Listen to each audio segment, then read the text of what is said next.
Ser podcast. Hay cartas que cambiaron la historia. Cartagrafías, con la colaboración de Correos.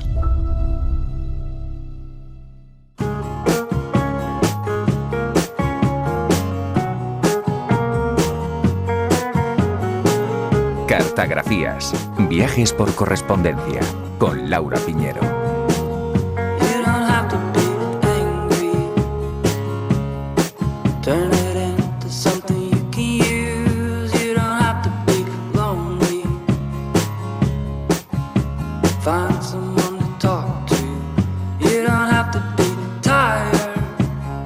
Hola, ¿qué tal? Bienvenidos y bienvenidas a una nueva entrega de Cartagrafías. Hay algo que une a personas muy distintas entre sí, que atraviesa siglos, fronteras e idiomas, que ha sobrevivido a guerras, exilios y revoluciones: la amistad.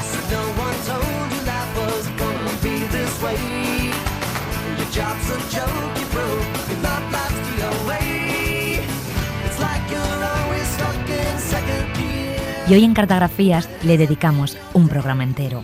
Lo hacemos a través de las cartas, porque hay pocas formas mejores de entender cómo era alguien de verdad que leer lo que le escribía a sus amigos.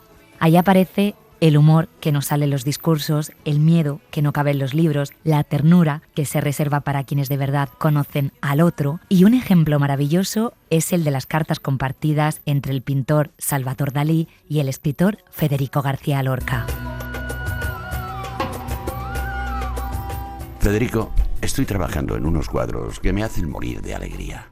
Empiezo a comprender completamente los sentidos. Siento un gran amor por la hierba, las espinas en la palma de la mano, las orejas rojas bajo el sol y las pequeñas plumas de las botellas. En este momento estoy pintando a una mujer muy hermosa y sonriente, erizada de plumas de todos los colores. En el cielo hay burros con cabezas de loro, todo a punto de estallar. Y la escena está bañada en un azul indescriptible, en el verde, el rojo y el amarillo de un loro, en un blanco comestible, en el blanco metálico de un seno vagabundo. Senos vagabundos, ¡qué hermosos! Después de esto, estoy pensando en pintar un ruiseñor. Se titulará Ruiseñor, y será un burro vegetal emplumado en el dosel boscoso del cielo erizado de ortigas. Estoy tentado de enviarte un pedazo de mis pijamas color langosta, o mejor aún, color sueño de langosta, para ver si se conmueve en su opulencia y me manda dinero. Dé un beso a Margarita en la punta de la nariz. Todo en ella es como un nido de avispas anestesiadas. Adiós, señor. Con el pie en el estribo te escribo esta postal del admirable Cadaqués. No puedo vivir ya de la gana que tengo de veros a todos. Esta gana agudísima hace que luche con tanta gente que me retiene. Dalí y yo hemos trabajado bastante. Me he puesto negro y he empezado una nueva clase de poemas. Estoy contento. Ahora empiezo a repartir mi libro. Tengo más gana que de nada. Ves a todos, Federico.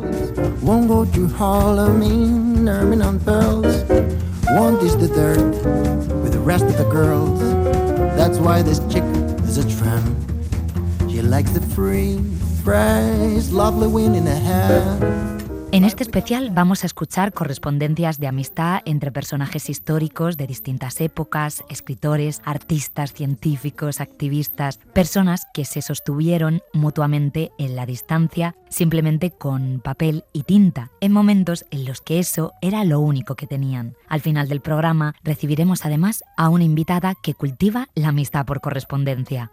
Comenzamos.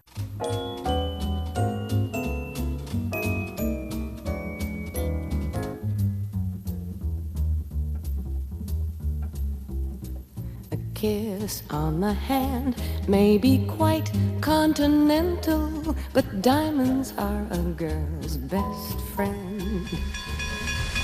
A kiss may be grand, but it won't change.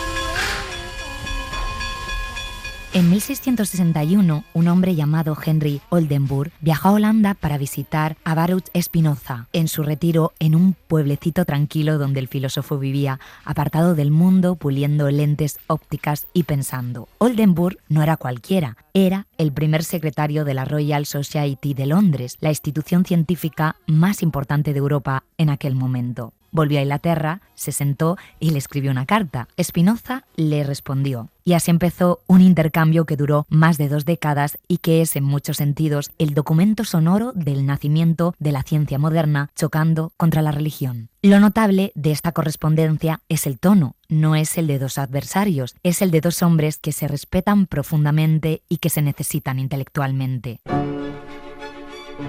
Madame mia, il catalogo è questo, delle belle che amò il padron mio, un catalogo gli che ho fatti io. Osservate, leggete con me, osservate. Ilustrísimo señor y queridísimo amigo, tan dolorosa me resultó la separación de usted el otro día tras nuestro encuentro en su retiro de Ringsburg, que lo primero que he hecho al regresar a Inglaterra ha sido procurar renovar, en la medida en la que la correspondencia lo permite, el trato que entre nosotros se inició. El saber sólido, unido a la cortesía y la delicadeza de modales, con que tanto la naturaleza como el estudio le han dotado tan generosamente, posee un encanto tal que no puede sino ganarse el afecto de todo hombre honrado y de espíritu cultivado.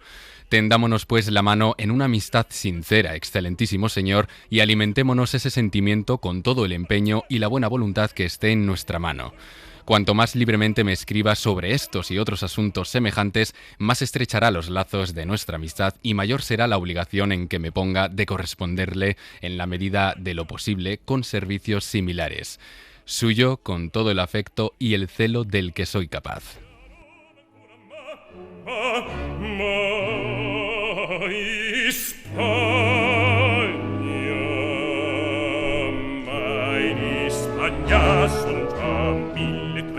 El escritor Benito Pérez Galdós también fue una figura que cuidó a sus amigos por carta. Sus primeras misivas se remontan a cuando sus padres le mandaron a estudiar Derecho a Madrid porque se había enamorado de su prima y decidieron poner tierra de por medio. En la capital, tal y como recordó en sus memorias, se dedicó, más que a estudiar, a observar la vida urbana, a frecuentar cafés, teatros y a leer mucho. Su carrera literaria se inició con la publicación de crónicas periodísticas y tras un viaje a París se atrevió con su primera novela, La Fontana de Oro, cuyo título, por cierto, alude a un café madrileño donde se reunían los liberales de la época. De aquellos años se conserva, entre otros testimonios, una carta dirigida a su amigo de infancia y juventud, el escritor canario Agustín Millares. Mi estimado amigo, recibí su carta y el ejemplar de su novela Eugenio Alar, que leí con mucho gusto. Pocos tendrán más disposición que usted para cultivar la novela.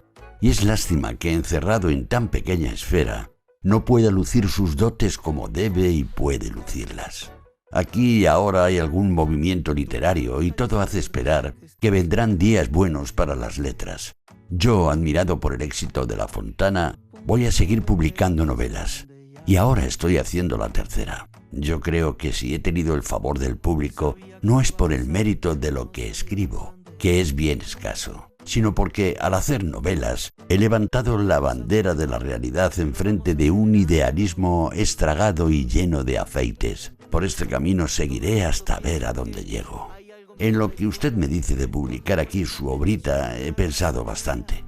No creo fácil que ningún editor la tome, porque esta clase de gente no hace negocios sino sobre seguro, y siempre con la garantía de nombres muy conocidos, aunque pertenezcan a escritores pésimos. Benito Pérez Galdós. Toco madera, toco madera, yo toco madera. Toco madera, yo toco madera, toco madera, yo toco madera, toco madera, yo toco madera, toco madera, yo toco madera. También hablaba de política con sus amigos. Galdós fue diputado desde 1886 por el Partido Liberal de Sagasta. Recordemos que era de ideas políticas progresistas. Ansiaba que en España, como Portugal, se instaurara la República. Y luego simpatizó con el socialismo de Pablo Iglesias. Su visión política aparece en su correspondencia, como en esta que envía a unos amigos. Mis queridos amigos Pepe y Mari, aunque no dé a ustedes noticias frecuentes de mi importante persona, yo no olvido nunca a mis buenos amigos y me apresuro a contestar con un pequeño retraso de 3 meses a su carta. Si me hice republicano sin permiso de ustedes, fue por no darles un disgusto. Preferí callar con la esperanza de que no se enterarían de mi resillamiento, pues pensé que aquí se implantaría la República antes que en el afortunado Portugal. Tengo la desgracia de ser diputado por Madrid y además la de pertenecer a la Comisión de Gobierno Interior del Congreso. Entre lo poco bueno que he podido hacer en ambos, hay algo que me complazco en manifestar a ustedes. Hace unos días acordó la Comisión del Gobierno Interior trasladar los restos del insigne orador don Antonio Alcalá Galiano a un panteón decoroso en la Basílica de Atocha, donde reposarán junto a los de Mendizábal y otros insignes republicanos. Además, hace poco convoqué a mis amigos para celebrar un mitin en Málaga, al pie de la cruz que marca el sitio donde fue fusilado el gran Torrijos, inolvidable mártir de la libertad. Si ustedes tardan en contestarme 3 años largos, yo les responderé a los 3 meses cortos. Galdós.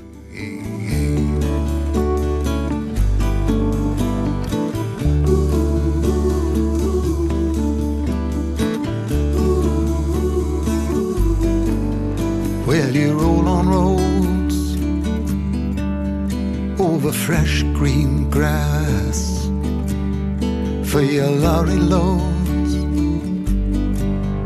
pumping petrol gas.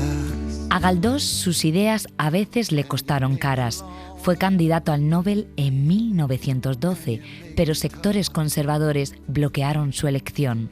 También se le resistió la entrada a la RAE por sus posturas políticas, aunque finalmente fue elegido miembro en 1897. Se lo cuenta a un amigo ilustre, a Leopoldo Alas Clarín. Mi querido Clarín, el discurso de ingreso en la academia me tiene loco. El plazo fatal que me han dado para presentarlo concluye el 4 de marzo. Apenas he hecho algunas cuartillas y no sé cómo componérmelas para enjaretar ese adefesio literario con los pocos días que me faltan. Por esta causa, no le escribo hoy con la detención que deseo. Y tengo tantas cosas que decirle. Me limito hoy a lo más indispensable. Primero, que recibí su telegrama de felicitación y que se lo agradecí mucho.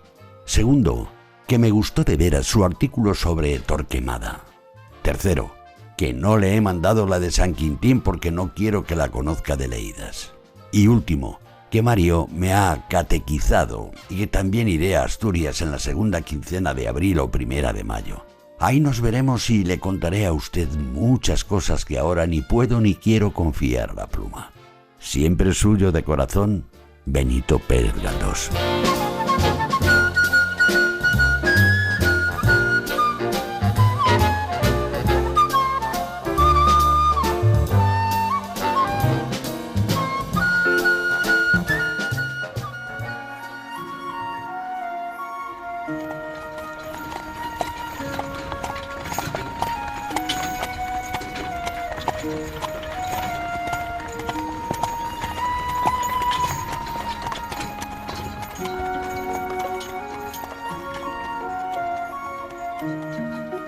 Karl Marx fue un filósofo, economista y activista político alemán, autor del Manifiesto Comunista y El Capital, padre del socialismo científico. Engels era hijo de un industrial alemán de Manchester que, desde su privilegiada y contradictoria posición, tomó partido por los obreros y se convirtió en el colaborador intelectual y sostén económico de Marx durante décadas. Se conocieron en París en 1844. El encuentro duró 10 días y fue, según todos los testimonios, una de esas conversaciones que lo cambian todo. Desde ese momento no dejaron de escribirse durante 40 años hasta la muerte de Marx en 1883. Se conservan más de 900 cartas compartidas. No están hablando para la posteridad, están hablando entre ellos. Se quejan de los rivales políticos con un sarcasmo feroz, se cuentan los apuros económicos de Marx con una crudeza que sus obras teóricas no tienen, debatían en tiempo real y se animaban mutuamente cuando las cosas iban mal. Cuando Marx murió, su amigo dedicó los 12 años que le quedaban de vida a editar y publicar sus manuscritos inacabados, una amistad que duró hasta el final.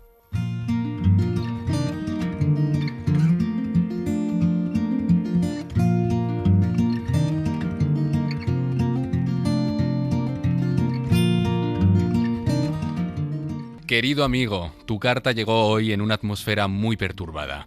Mi mujer está enferma, la pequeña Jenny está enferma, la pequeña Len tiene una especie de fiebre nerviosa. No he podido ni puedo llamar al médico porque no tengo dinero para medicinas.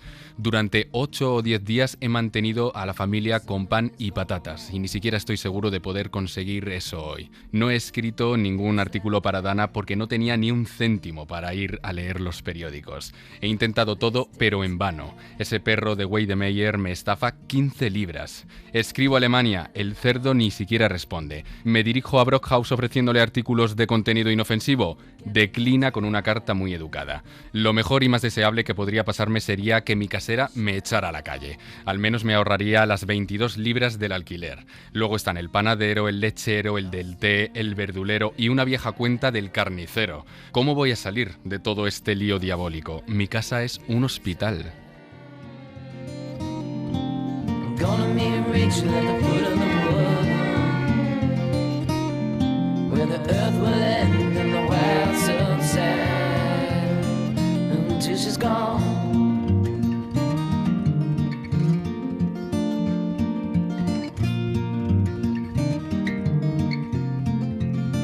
Oh, wait up there, life still need these bones. The summer is yawning, yeah, the crowd's gone in droves. So let's take tonight, oh, dark little one.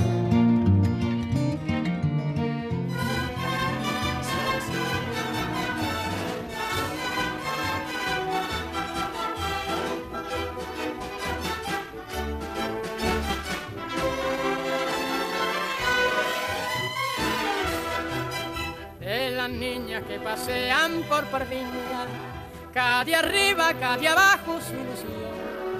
Esa casi a la muñeca de más gracia que ha pisado en ese barrio su lapón.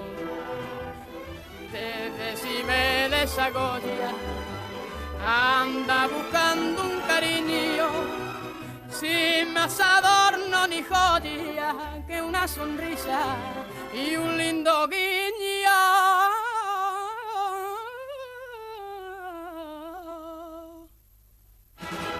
Acacia, la de Pardiña, jilguero de los madriles.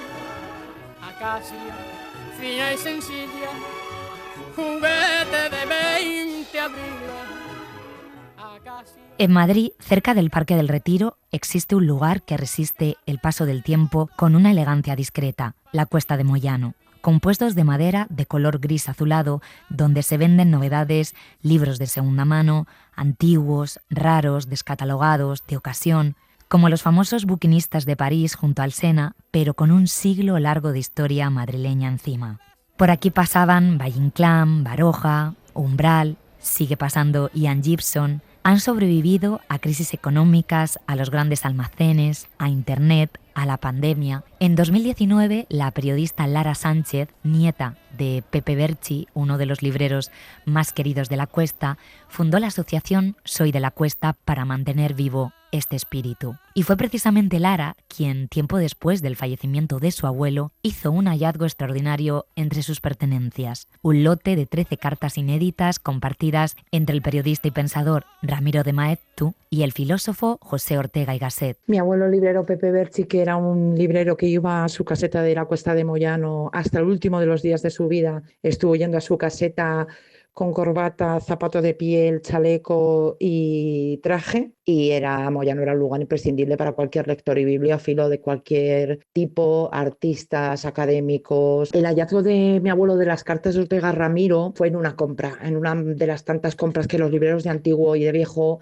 hacen de bibliotecas, de particulares, pero sé que eran su tesoro más preciado porque son unas cartas de conciliación, son unas cartas entre dos de los más relevantes pensadores de la historia de España y sobre todo del siglo XX. Se les ha reflejado como antagónicos ideológicamente, ¿no? Pero nunca se ha contado que realmente se profesaban una admiración mutua tremenda, enorme, gigantesca. There's a man who call his Pensaba que las cartas estaban perdidas. Él tenía una parte de su armario donde guardaba pues algún tipo de libros y documentación. Descubrí un estuche de plástico que ponía cartas de Ortega y no daba crédito, pensaba no. Y cuando lo abro me encuentro con las cartas manuscritas de Ortega, inéditas. Fue increíble porque esa noche me quedé leyéndolas sin dormir en la cocina de casa de mi abuelo, la misma cocina donde él pasaba las noches después de cenar limpiando sus zapatos de piel y pasé una noche absolutamente electrizante. Querido Ramiro, yo al menos no entiendo la actualidad de una manera tan inmediata como suele hacerse.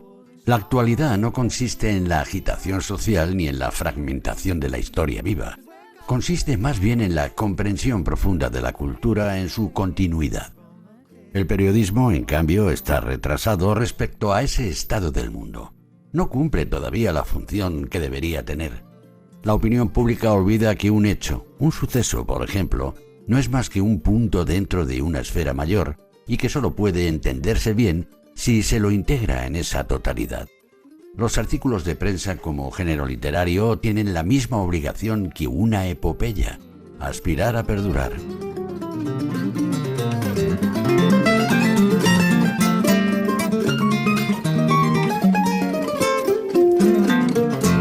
So don't you leave your home for me, 'cause all I have is string and feathers just to sew a pair of wings. Una vez nada más se entrega el alma. ¿Qué te ha dicho Canalejas? Me interesa mucho saberlo. Como intérprete de la política, lo considero el primero de España.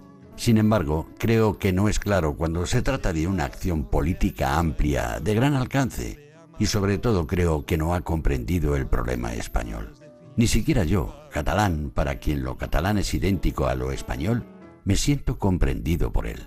Si me obligaras a definir el problema español en 2 palabras, diría esto. España es un país donde la cuestión de ricos y pobres, en sus 2 formas, riqueza material e instrucción, coincide exactamente con el problema nacional. En otros países existe también la cuestión social de ricos y pobres, pero allí es únicamente un problema moral o social. En España, en cambio, además es un problema nacional. Desde un punto de vista estrictamente nacional, la solución podría ser industrialista. Al elegir entre el modelo inglés o el alemán, democracia o imperialismo, es significativo que él se fijara solo en la unidad nacional. El imperialismo, como expresión del egoísmo nacional, resulta más ventajoso para esos países, porque existe allí una realidad capitalista fuerte y un capital capaz de aprovechar los frutos de una legislación proteccionista. Pero en España, ¿para qué legislar a favor del capital si no existe capital? La única mejora posible consiste en ampliar la base de bienes, es decir, extender la producción. Dicho de otro modo, en España solo son posibles las mejoras democráticas. Un abrazo, Pepe. Hay campanas de fiesta que cantan en mi corazón.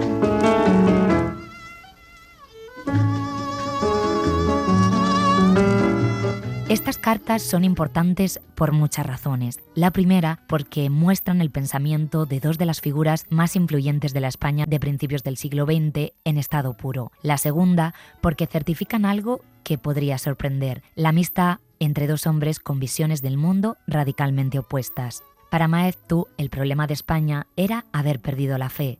Su pensamiento evolucionó hacia un catolicismo conservador que lo llevaría a convertirse en uno de los ideólogos del nacionalismo español. Para Ortega, el problema era el atraso intelectual del país y la ausencia de una minoría culta capaz de guiarlo. Su proyecto era moderno, europeísta, laico, 2 diagnósticos opuestos para el mismo enfermo, y sin embargo se escribían, se leían, se discutían. Estas cartas, fechadas entre 1909 y 1924, hablan de Cataluña, de las clases sociales o de la deriva del país. Y en algún momento Ortega pone de manifiesto una humanidad que sorprende. Cuando su corresponsal atraviesa una crisis existencial profunda, no le da la espalda. La compara con la propia deriva de España y le propone, casi como terapia, la misma solución que propone para todo un país: cultura. Ramiro, nuestra amistad ha existido y seguirá existiendo. Me parece mal que entre nosotros se hable de bondad, aspereza o tontería. Por mi parte no acepto aquella tontería. Y hombre, cuídese. Hay personas que para madurar una etapa de su vida necesitan pasar por la tristeza. Sobre aquella carta que yo consideraba innecesaria, no merece la pena hablar más. La incomprensión se manifiesta siempre igual, no es una simple falta de entendimiento, no es un fallo intelectual. El intelecto puede equivocarse, pero la incomprensión es otra cosa, es querer entender mal. Se trata de confundir lo previo, de mezclarlo todo en ese punto muerto en el que mueren los pueblos. Y así acabamos regenerándonos en lo mismo que pretendemos curar. Ahí está el círculo vicioso de nuestra raza. Y también el punto en que nosotros coincidimos. Decimos que amar al amigo es quererlo, incluso cuando no se lo demuestra. Pero, ¿queremos de verdad curarnos de ese mal? Acepte, pues, no ser comprendido. Ese caso triste en el que me quejo de que lo mío no es de los otros no significa que nuestro papel consista en hacernos entender, sino sencillamente en hacer lo que debemos hacer. Creo que en España faltaba cultura. Fuimos nosotros quienes dijimos que había que crearla. Hagámosla y así haremos España, sin caer en la pedantería. Pedantería es convertir en fórmula lo que debería ser un acto vivo. Es la aberración de los lugares comunes moralistas que invitan a lo puramente convertido en doctrina muerta. Un fuerte abrazo, Pepe.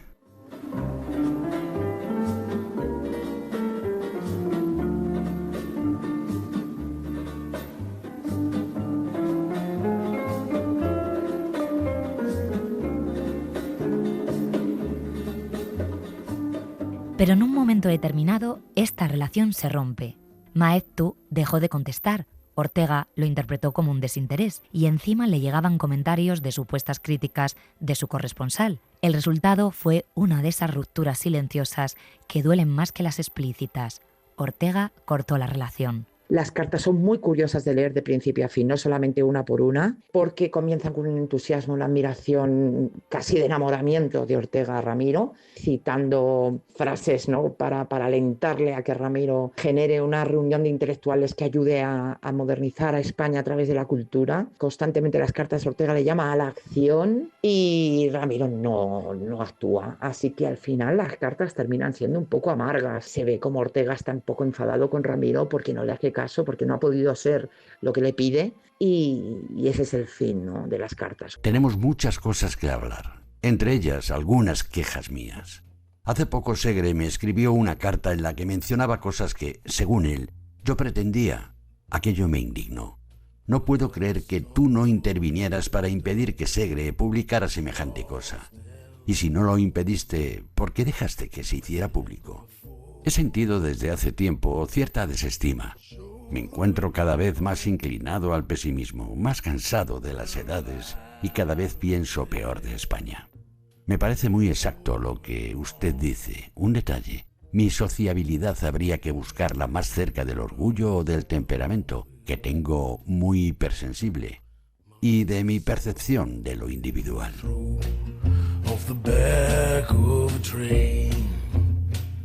Got a head full of lightning, hat full of rain. Vale la pena recordar cómo terminaron los dos. Ortega se exilió con la guerra civil huyendo de las amenazas del Frente Popular. Maeztu fue fusilado por las milicias en 1936.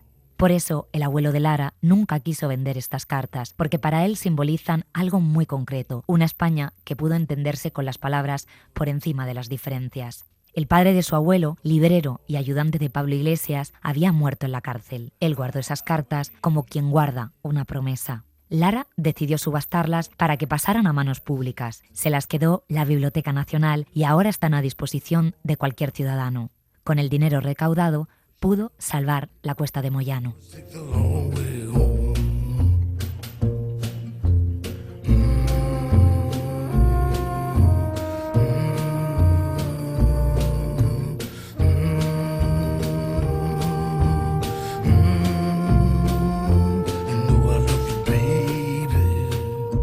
Ahora os quiero hablar de 4 mujeres extraordinarias unidas por una amistad que duró décadas, que sobrevivió exilios, guerras, censuras y que nos ha llegado gracias a un puñado de cartas que acaba de publicar la editorial Renacimiento bajo el título Letra de Mujer.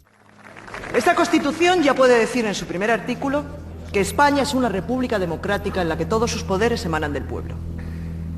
Si no se deja votar a la mujer, para mí. Las 4 mujeres son Clara Campoamor, Carmen de Burgos, Consuelo Verges y la uruguaya Paulina Luisi. Clara y Carmen son las más conocidas por el gran público, pero las otras 2 protagonistas de esta historia no son tan conocidas para el gran público y merecen serlo. Consuelo Verges fue escritora y traductora. Llegó a convertirse en la traductora más importante de la literatura francesa en España y a ella le debemos, entre otras cosas, la versión en castellano de los libros de Marcel Proust. Y Paulina Luisi fue la primera mujer en obtener un título universitario en Uruguay. Médica, ginecóloga, profesora y una de las figuras más importantes del feminismo latinoamericano de la primera mitad del siglo XX. Las 4 comparten un perfil que las hace casi imposibles de encajar en una sola etiqueta. Eran feministas, activistas, pioneras en sus profesiones, vinculadas a la educación, al tejido asociativo, comprometidas con la protección de la infancia, antibelicistas, y las 4 eran masonas, lo que durante el franquismo las convirtió automáticamente en enemigas del régimen. La editorial Renacimiento ha reunido ahora su correspondencia en este libro, Letra de Mujer, con edición de Beatriz Ledesma. La historia suele conservar las grandes fechas, las grandes conquistas y los grandes discursos. Mucho más difícil es conservar el instante en que esas conquistas todavía estaban gestándose, cuando las ideas se discutían, se compartían, se matizaban o incluso se enfrentaban entre quienes luchaban por ellas. Y precisamente ahí reside, a mi juicio, la principal aportación de este libro. Por primera vez se publica de forma íntegra la correspondencia cruzada entre Clara Campoamor, Carmen de Burgos, Consuelo Verges y Paulina Luisi. Un diálogo que se prolongó durante más de 2 décadas, desde 1920 hasta 1946, y que nos permite contemplar cómo nacen las ideas, cómo se forjan las alianzas, cómo se sostienen las amistades y también cómo la historia irrumpe a veces con tanta violencia que acaba por quebrarlas. Ninguna de ellas fue una figura de mármol. Fueron mujeres atravesadas por las contradicciones de su tiempo, por el peso del compromiso, por el dolor del exilio, por las tensiones de la política y por el sufrimiento de ver cómo algunas amistades se quebraban cuando la historia irrumpía con toda su violencia. Y sin embargo, siguieron escribiendo.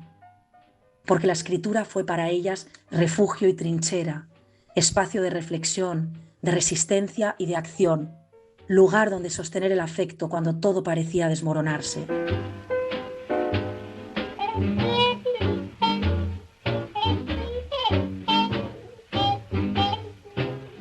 La correspondencia narra los grandes sucesos culturales y sociales de la época desde dentro. Descubrimos, por ejemplo, a una Carmen de Burgos absolutamente incansable, organizando actos, escribiendo sin parar y reclamando la emancipación femenina desde todos los frentes posibles. Mi queridísima amiga, me ha dado mucha alegría saber de usted. Tiene usted razón, es preciso vernos. Olvida los años que hace que no nos vemos cuando habla de mi belleza. He sufrido mucho este tiempo. El año pasado tuve una bronconeumonía en diciembre y una pleuresía en febrero y una bronquitis en abril. Figúrese. Y todo lo pasé sin dejar de trabajar por los ideales, quijotescamente gastando mi salud. Pero no puedo ser de otra manera. Verá usted la cantidad de trabajo que yo he hecho desde la República acá. Un año en que he vivido 10. Las anglosajonas no tienen hoy en día que enseñarnos nada a las hispanolatinas, sino mucho que aprender. Hemos batallado por el voto, igualdad de hijos legítimos, abolición de la pena de muerte, el divorcio. Ya verá, hasta hemos tenido una semana de abolicionismo. Tenemos mucho que hablar. Es usted necesaria en el Congreso. A mí me falta experiencia y tiempo. Yo sigo siendo pobre, mi querida Paulina. Es decir, necesito trabajar para sostener mi vida y eso me quita mucho tiempo. He publicado este año pasado 2 libros. Las mujeres, usted lo sabe, somos pocas las que como usted y como yo podemos decir que nuestra vida no ha sido estéril para la humanidad. La masa no se mueve. Necesito su ayuda. Cuento con el presidente de la República y la excelente situación moral que en mi patria tengo. ¿No podría usted venir a París? Yo no sé aún mi itinerario fijo. Dígame si se podrá realizar este deseo de abrazarla y puntualizaremos todo. La enviaré a París para más seguridad. La quiere y la admira su amiga, Carmen de Burgos. Up the sky. Crazy he calls me. Sure I'm crazy. Crazy in love am I. Like the wind that shakes the bough, he moves me with a smile. The difficult. La editora Beatriz Ledesma me destacaba que en esta correspondencia aparece una Clara mucho más completa y más íntima. Hay una carta paulina, escrita durante la Segunda República, en la que Clara describe con una claridad casi visionaria la tensión política que se está acumulando, como si pudiera ver lo que estaba a punto de suceder. No sé si usted estará más al corriente de nuestro intenso y grave momento. El triunfo del Frente Popular no ha traído, la calma a España, y los ánimos están cada día más excitados. El elemento obrero plantea conflicto tras conflicto, y a mí lo peor no me parece que se planteen, sino que no se resuelvan. El gobierno, sin autoridad frente a unos u otros, creo que por impericia e incapacidad de sus hombres, no interviene, ni se impone, ni decide. Y en estas circunstancias, peor que decidir y resolver en uno u otro sentido es la inacción, que provoca una inevitable y mansa anarquía. Aquí no hay más que odios y pasiones y luchas, sin árbitro que las dirima. Muchas y viejas causas hay para explicar todo esto, pero a mi juicio aparece cada día más claro que la República solo ha valido para que se aupen a los hitos de responsabilidad toda la mediocridad y la impreparación nacional. El país está enfermo, es verdad, pero ante un enfermo hay que emplear un tratamiento. Lo que no se le ocurre a nadie es dejarle a sus propias fuerzas saber cómo se las arregla.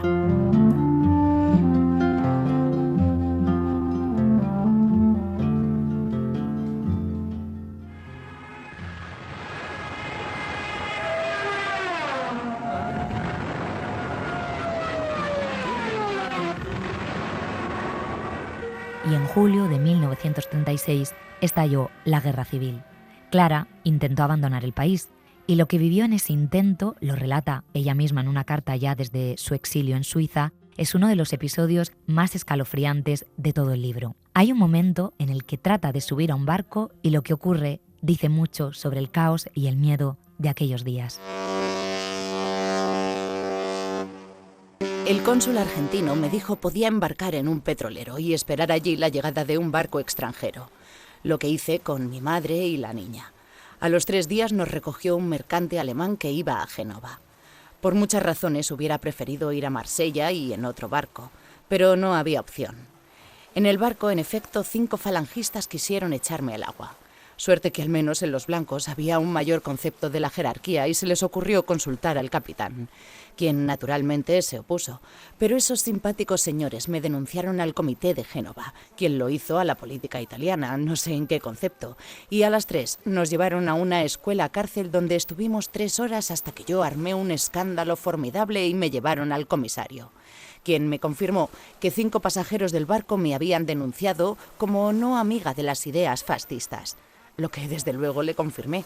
Soy tan poco amiga de ellas como de las comunistas, y me dejaron en paz. Fue el colofón de la salida de España. Ya podrá usted imaginar cómo tengo el ánimo y el espíritu ante la tragedia nacional y ante la tragedia personal. Pues que puede afirmarse que toda mi vida, intereses, casa, profesión, se ha venido al suelo.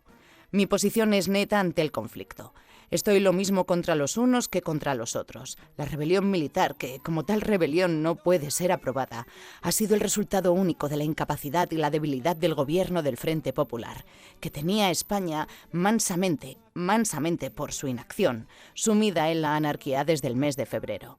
Esto se veía venir, y la situación que Madrid nos ofreció desde los primeros días no ha sido sino la continuación ferozmente agravada de esa anarquía.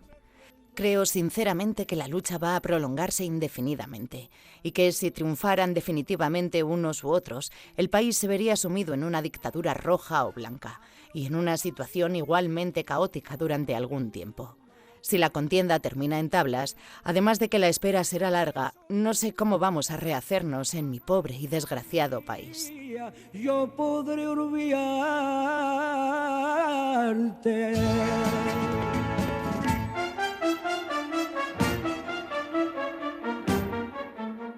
En el 37, ya desde París, Clara publica un libro titulado La Revolución Española vista por una republicana, un análisis crítico, valiente y muy incómodo sobre la gestión republicana durante la guerra. Paulina, que había apoyado con convicción a la República desde Uruguay, lo vivió como una traición. La amistad entre ambas empezó a resquebrajarse. Clara intentó defenderse, explicarse, justificar sus razones. No sirvió de mucho. Pienso como en una obsesión en su libro. ¿Cómo ha podido olvidarse usted de su vida anterior para no aguantarse ahora y, en homenaje a su patria, callar mientras dure la guerra? Esas cosas debió guardarlas para decirlas después y no hacer con su libro un arma contra los que defienden su territorio del dominio fascista. Primero, ganar la guerra. Después, a rendir cuentas. Pero ahora, ¿una republicana dando armas a los que la combaten? ¿Hasta dónde la ha cegado la pasión? Yo bien sé que de uno y otro lado hubo excesos y recuerde la Revolución Francesa, que otros hayan sido débiles, incapaces, ambiciosos, divididos, como dice usted. Se lo doy por aceptado, pero aún en ese caso, que no comparto, ¿le da derechos para desear el triunfo de los extranjeros que han invadido su país para hundir la democracia? Repudio los extremistas, repudio todas las dictaduras cualquiera, sea su color, porque unas y otras son letales a la democracia, pero acepto, sin placer, algunas situaciones que no comparto en esas situaciones de fuerza mayor como la que hubo de pasar el gobierno español frente al atentado de sus militares facciosos. Y dejemos esto tan doloroso para usted como para mí. Yo no he cambiado una tilde. Mis ideas son siempre muy firmes. Yo soy demócrata, liberal. Quien ha dejado de serlo son los republicanos españoles lanzados en los brazos del marxismo y del anarquismo desde el día siguiente del triunfo del Frente Popular, que además, para mayor ironía, ni siquiera fue tal triunfo. Harto tendrán con lavarse los horrores que han perpetrado por acción o por tolerancia. Pero fíjese que usted misma ni discute las realidades, sino la oportunidad. Silenciar las cosas hasta que la guerra acabe. No perjudicarlos. Es decir, dejarse envolver en la tácita aprobación de esos horrores. ¿Hablar después? ¿Cuándo?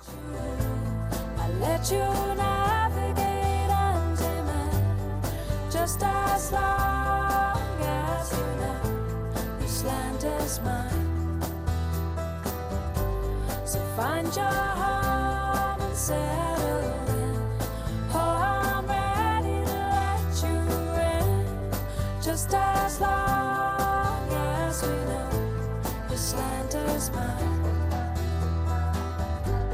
A través de estas cartas somos testigos, casi en tiempo real, de algo que tiene mucho de tragedia íntima, la ruptura de una amistad forjada durante años de lucha compartida, rota por las mismas circunstancias históricas que esa amistad había intentado transformar. It's what I had to pay. Las afiliadas a la sección femenina ponen en práctica la lección de José Antonio. El verdadero feminismo no consiste en querer para las mujeres las funciones que hoy se estiman superiores, sino en rodearlas de mayor dignidad humana y social. En Oviedo, donde reside, y recorriendo sus calles a pie como una ciudadana más, inicia su jornada habitual. Cuando cayó la República, Consuelo Verges cruzó la frontera a pie. Vivió en París de forma clandestina y sin documentación. En el 43, los alemanes la detuvieron y la devolvieron a España.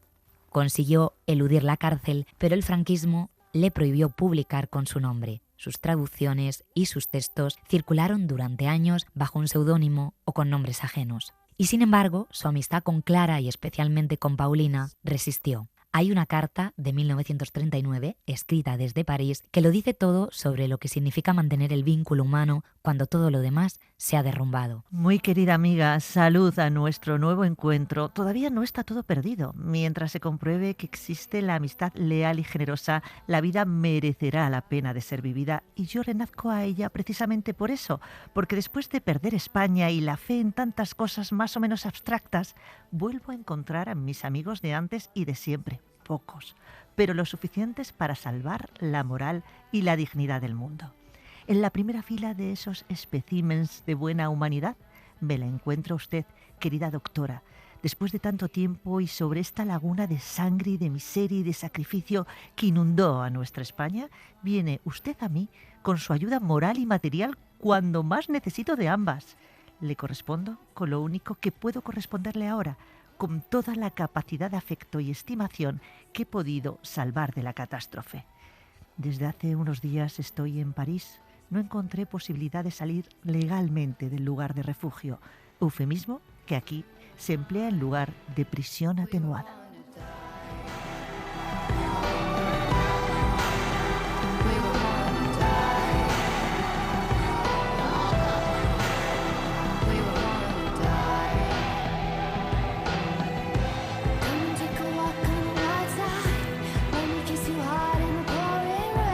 Y cerramos con la última carta de esta selección. Es de Paulina, escrita desde Montevideo en los años 40, dirigida a Consuelo. Han pasado años sin verse. El mundo que las unió ya no existe. La República, los congresos feministas, los cafés de Madrid y París, las causas compartidas. Y sin embargo, el deseo de mantener viva la amistad aguanta, con esa terquedad particular que tienen los afectos verdaderos. Mi muy querida Consuelo, ¿dónde la encontrarán estas líneas?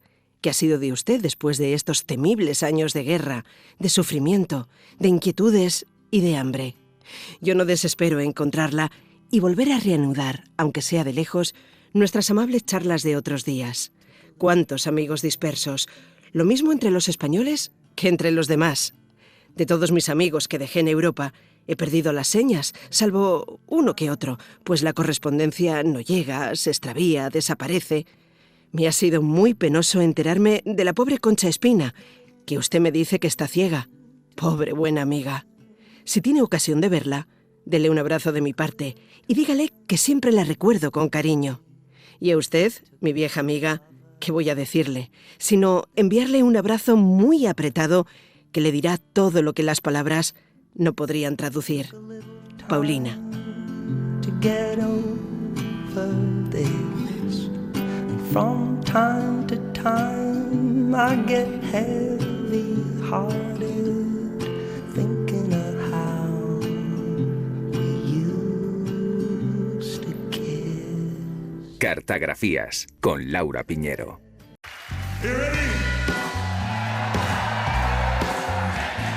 Yeah, yeah, yeah. Yeah, yeah, yeah. Take a little walk to the edge of town or go across the tracks where the viaduct looms like a bird of doom as it shifts. La amistad por correspondencia es un vínculo afectivo que se construye y mantiene a través del intercambio de cartas. A diferencia de una amistad presencial, esta se sostiene en la palabra escrita, en lo que cada uno decide contar de sí mismo, en la espera entre una carta y la respuesta y en la imaginación que cada uno construye sobre el otro. Los amigos por correspondencia suelen vivir en ciudades, países o incluso continentes distintos. Este tipo de amistad tuvo su auge sobre todo en el siglo XX, cuando escuelas y revistas organizaban programas de pen pals para que niños y jóvenes de distintos países se escribieran. Hoy, este programa sigue existiendo, aunque muchas veces mediante plataformas digitales. Amigas por correspondencia. En su dormitorio, Tilly abre un cuaderno. Mi querida Andrómeda.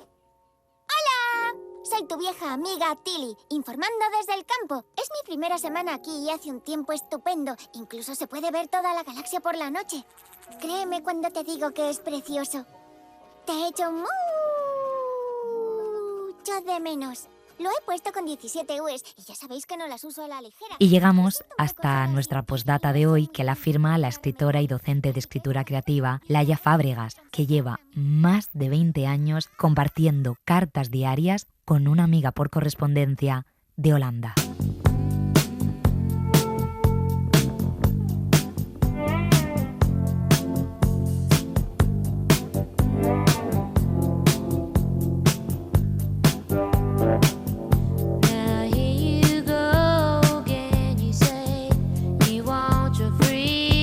El 2 de abril de este año hará 20 años que escribo una carta cada día.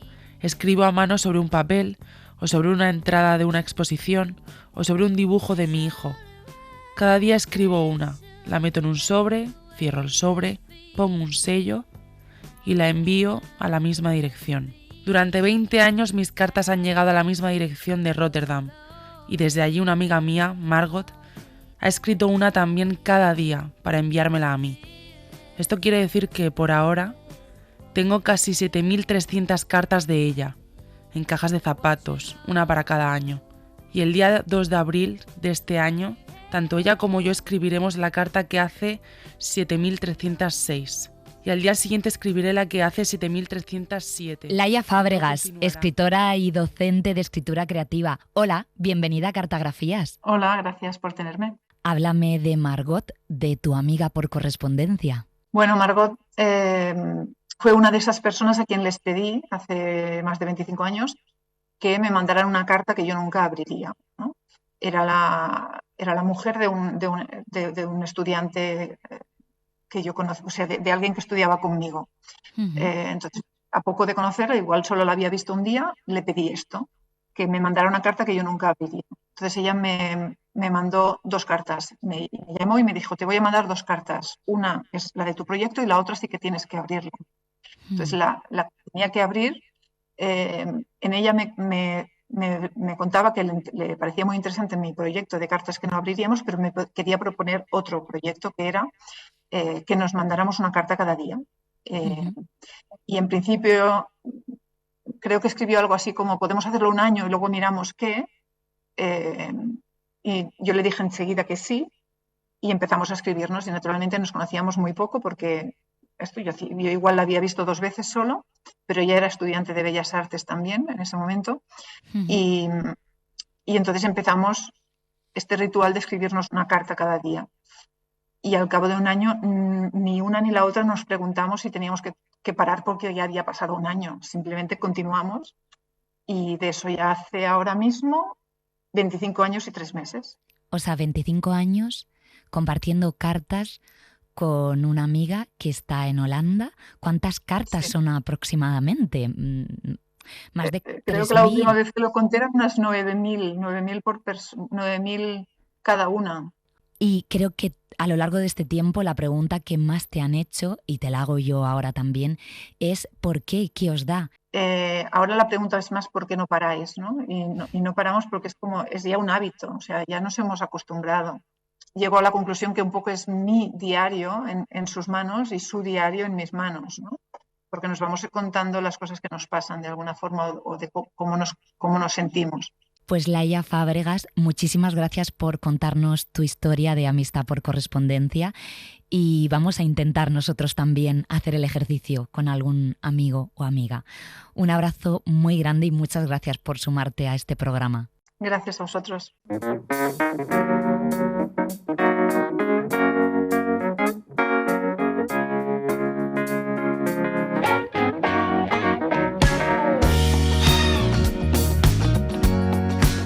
Pues hasta aquí nuestro especial dedicado a la amistad. Hemos escuchado hoy cartas que nacieron del entusiasmo intelectual, de la necesidad urgente, de convicción política, del miedo al exilio, del amor que tiene la amistad cuando sobrevive a todo. Todas distintas formas de entender la amistad, iguales en su fondo, de alguien que necesitó al otro y buscó papel y tinta para decírselo. Nos vamos. Hasta pronto. Cartografías con Laura Piñero.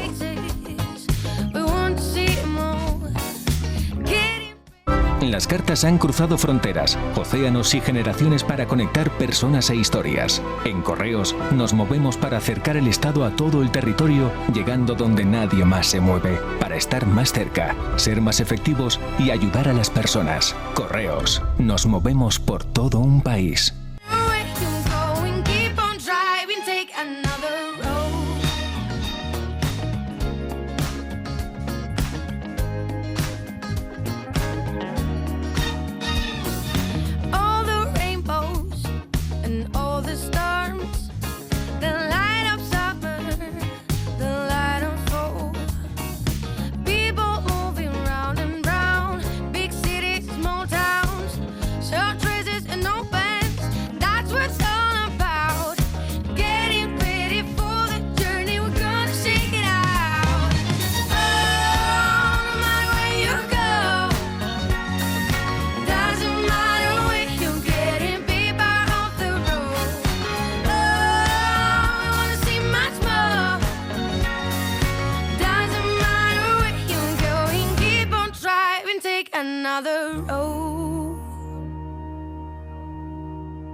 Para no perderte ningún episodio, síguenos en la aplicación o la web de la SER, Podium Podcast o tu plataforma de audio favorita.